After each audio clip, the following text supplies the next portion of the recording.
എന്ന് മാത്രം അഭ്യർത്ഥിച്ചുകൊണ്ട് ഞങ്ങളുടെ ഈ ചടങ്ങിൻ്റെ KV കണക്ട് എന്ന് പറയുന്നത് അത് ഏറ്റവും സാധാരണക്കാർക്ക് വേണ്ടിയിട്ടുള്ള ഒരു പ്ലാനാണ്. അതിൻ്റെ സംസ്ഥാനതല ഉദ്ഘാടനത്തിനായി ബഹുമാന്യനായ പ്രതിപക്ഷ നേതാവിനെ സ്നേഹപൂർവ്വം ക്ഷണിക്കുന്നു.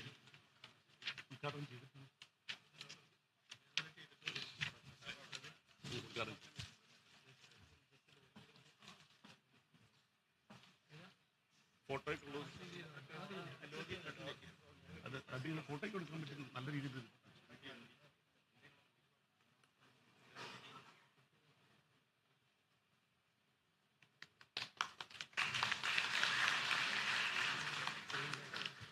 ഏറ്റവും പ്രിയപ്പെട്ട അധ്യക്ഷൻ സംസ്ഥാന പ്രസിഡന്റ് ശ്രീ പ്രവീൺ മോഹൻ, വേദിയിലും സദസ്സിലുമുള്ള ഭാരവാഹികളെ, പ്രിയപ്പെട്ട സമ്മേളന പ്രതിനിധികളെ, കേബിൾ TV ഓപ്പറേറ്റർ അസോസിയേഷൻ്റെ 14ാമത്